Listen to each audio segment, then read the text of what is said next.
Hey guys, in this month's Disney Rewind, we're going to be talking about Hercules, released back in 1997.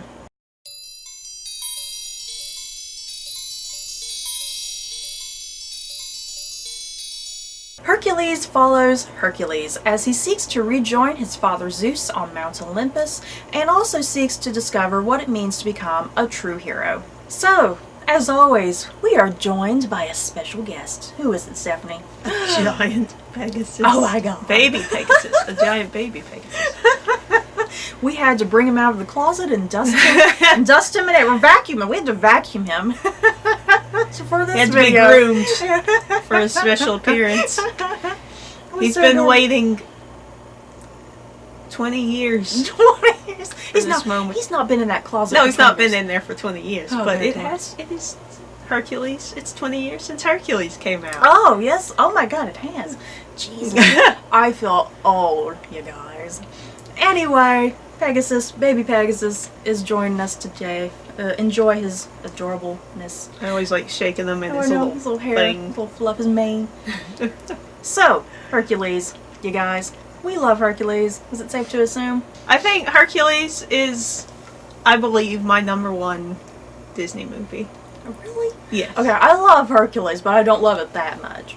I think we have different personalities of favorite Disney movies, but Hercules has always been my favorite Disney movie. It's got a good story, and it keeps me entertained from beginning to end. Mm-hmm. And I like every single character. I like every single song. I like it visually. Yeah, ditto for me too. I like everything about Hercules. To you know, especially coming off some of these later Disney movies. Because what are some of the, here? Let me get our list. What are some of the last movies we've done here? I mean, let's start with okay, the last ones we've done were like The Lion King, Pocahontas, and The Hunchback of Notre Dame. And those three movies, even though they do have their fun elements, those three movies, there are some really dark, dramatic things that happen in those movies. And Hercules, it has its moments of darkness, but more than anything, it is really light and fun, especially with the music and whatnot and the visuals. So yeah, I love Hercules. It looks good. It sounds good. I feel like if they redid Hercules though, like it'd be darker. Like if Hercules were to come out now, they'd probably have some more of the darker themes coming through. Like how Greek mythology is. Yeah. Yeah, this is like a really light, fluffy interpretation of Greek mythology. If you know anything about Greek mythology, you know how messed up it is. How dark it can get. So yeah, this is just a nice way to introduce little kids, you know, to Greek mythology, get them interested. They're like, I want to know more about Hercules. Well, no, I don't. So that's our overall impressions. Okay, let's get to some questions. You guys, favorite character? That is difficult. It is. Like, I would probably say, like, the first thing that comes to my mind is Hades. Mm-hmm. He likes Scar. Oh god. Like, Hades is an awesome villain. He's one of the more charming and funny villains. But at the same time, you're like, oh, maybe I don't want to mess with him. Yeah. He's a scary dude when he wants to be, though. But he has all, like, my favorite lines. Because any little thing that happens, and, like, you know, he explodes whenever something goes wrong. Mm-hmm. And it's always just funny when he's mad about it. Yeah, I love Hades too. He's definitely up there as one of my favorite Disney villains. I think one of my favorite characters, I love Meg. Meg has just always been a standout to me because Meg's not a princess. She's not a damsel. You know, she has her own spunk and intelligence, which I think at the time when this movie came out was kind of refreshing, you know, because all you had seen with Disney movies were princesses for the most part. So kind of like Esmeralda, you know. Yeah, they're kind of the same. Yeah, it's like Esmeralda. She wasn't a princess and she wasn't a damsel. It's like Disney kind of got into this little stream here of some female protagonists that weren't princesses, and you know we're going to kind of see that with Mulan. I think Mulan's one of the next movies. Mm-hmm. Even though we'll talk about this when we get to Mulan. They classify Mulan as a princess, which she's not a princess, you guys. But they classify her as one anyway. But I like to think we're not as a princess because that kind of goes nicely alongside Esmeralda and Meg here. But yeah, I've always loved Meg. Meg. I like how she's designed too, because she's super sexy and sultry. You know, she has the hair. I think I used to always want her hair. I loved her hair. And you know, she has like these really sharp curves. You know, she has these really sharp curves and angles to her, which is really great. What other characters do you like, Stephanie? Well, we have to say Hercules. Oh yeah, Hercules. I mean, you know, This is Hercules is our main character. And we get to see him go on the journey. And to go the distance. To go the distance. And I mean, you know, he goes through a lot and learns, and you know, he's kind of stupid at the beginning, and yeah, because he doesn't understand what it means to be a true hero. You know, because he thinks to be a hero, you got to be tough and brawny, win every battle. Yeah, you have to be super masculine. You know, yeah, you got to win every battle. And yeah, he finds out it's not that. It's more about sacrifice, really, I suppose. You know, doing something selflessly for someone else. Because yeah, he got a bit of a big head. You know, kind of once he defeated the Hydra and all the people loved him, and he got his fangirl club. He got song. Yeah, his theme song. He got a bit of a big head, thinking, "Oh, this is what it means to be a hero." But no. This is like, no, you go back down there. Mm-hmm. I mean, even like small characters like Pain and Panic, I adore, because they're adorable. They're funny. Mm-hmm. They're hanging out with Hades. You feel kind of bad for them because they clearly get a lot of emotional abuse. From Hades. and they're what is making Hades angry all the time. That's where Hades' funny lines though come from. Usually, it's because Pain and Panic keep doing something. Poor Pain and Panic. They're just the most incompetent henchmen ever. Phil, gotta love Fat Phil. Chasing after the ladies. After the ladies. He's totally a ladies' man. I like his little story too, because you know, how old is Phil supposed to be? Because it sounds like he's trained. He talks about all kinds of he's trained heroes. Yeah, he's trained Odysseus and Achilles and Perseus and all these great legendary Greek heroes. And yeah, it's like, I wonder how old he is. He has to be freaking old to train all them guys. But yeah, his disappointment and his failures, you know, his disappointment with himself that he failed to train all these guys because he thought they could be these heroes, but they ultimately disappointed him in the end, which upsets himself, like he didn't train them enough. So yeah, I like his arc and his journey, and can he turn Hercules into a hero or not? And then yeah, that betrayal, you know, kind of that betrayal by the end, when Hercules, you know, when he does have that big head and he's all goo-goo about about Meg. Oh my god, that was rough, you guys. When Hercules smacked, and he backhands backhands Phil. Oh my god, I was like, oh, poor Phil. Oh, and that hurt. You know, you can see that hurt just in his face. The animation is so great right there. You just see that in his eyes. It was so good. And then it was beautiful when he got to see the stars in the sky. It's beautiful. Even Pegasus is like a character of his own, because they give him really good facial expressions, and you can tell, like, you know, like when he's mad, he gets jealous whenever Meg's around. He's like, ugh. It's like Pegasus and Maximus from Tangled. Yeah. You know? They're the same. I also just like the design of the gods. The gods are all really cool too. They're kind of like exaggerated versions, you know, stereotypes of what some of them are. Because if you look at them, you can tell who's who. Like, you can tell who's Aphrodite. You can tell who's Athena. You can tell who's Dionysus. You know, you can tell who's who. Just little details that they have on them. Best song.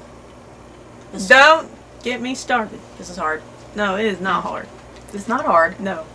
Go the Distance. Oh, shall always be my favorite Disney song. And ever? Yes, ever. And not even just that, but Michael Bolton's Go the Distance version. I love Michael Bolton's version too. That crap gets me pumped up anytime I listen to it. It was on, like, I'm going through my MP3 player right now alphabetically, and that song popped up like a couple days ago, and like I was like jamming it in the car and everything. Like, I love that version. Oh god, I love Go the Distance too. And no matter what language it's in, I still enjoy it. What's that one version? Is that the Korean version we listen to sometimes, or the Japanese version? No, it's the Japanese version of Go the Distance. Yeah, there's this really amazing Japanese version of Go the Distance that we listen to, and it's so good. I love it. Like, and you can, you know the lyrics. You know, you can still sing along in English with it as it's going, because you know exactly where it's at. So, yes, Go the Distance is my #1 song.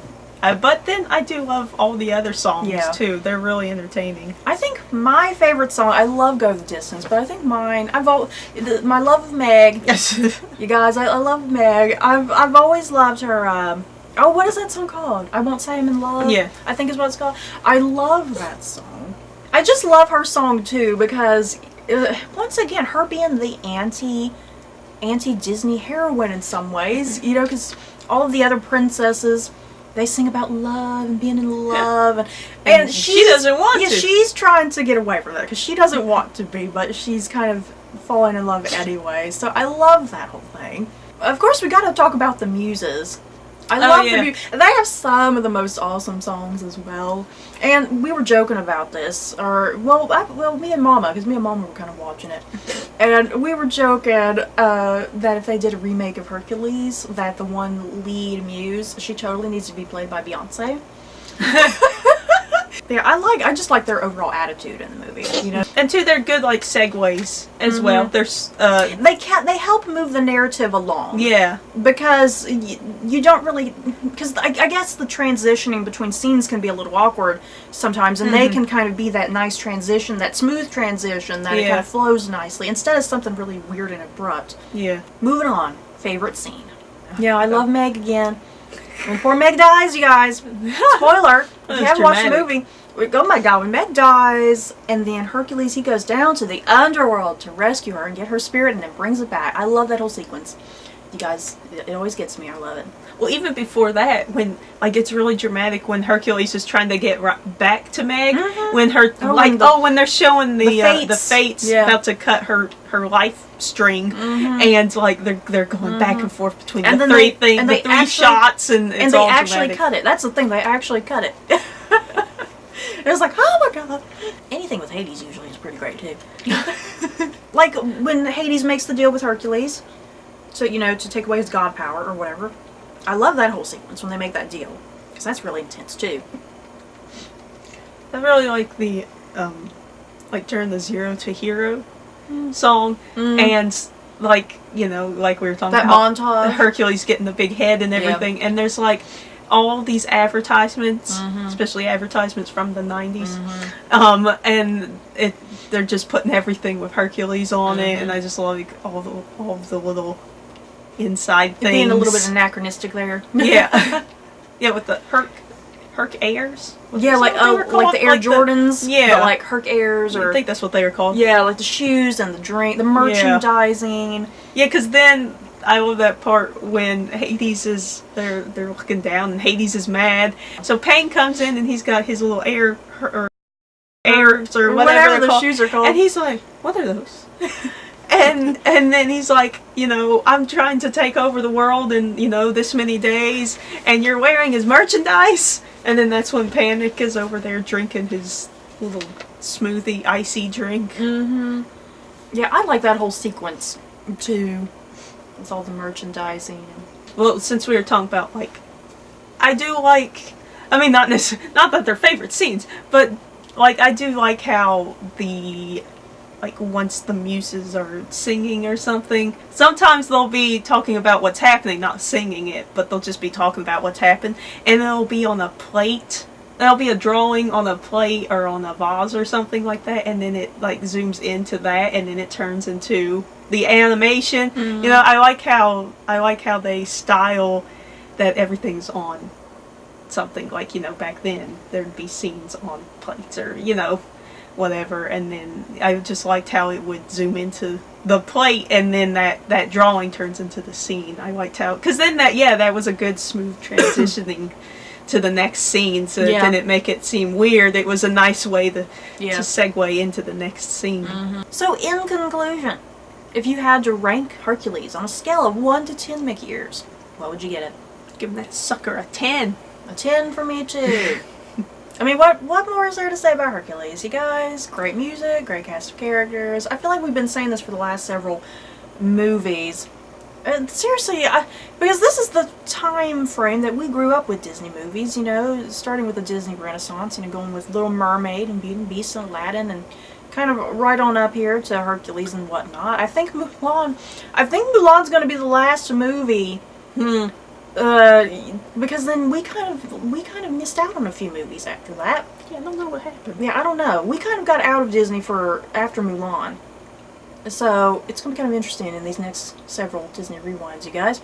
You know, I still remember, like, I can't remember buying any Disney movie on VHS, but I remember buying Hercules on VHS. Really? Like, I still visualize it. I still see this You have a good memory. in the store, and there it was, like, on the display stand. Like, I remember getting, that's the only VHS I remember physically buying. You are weird.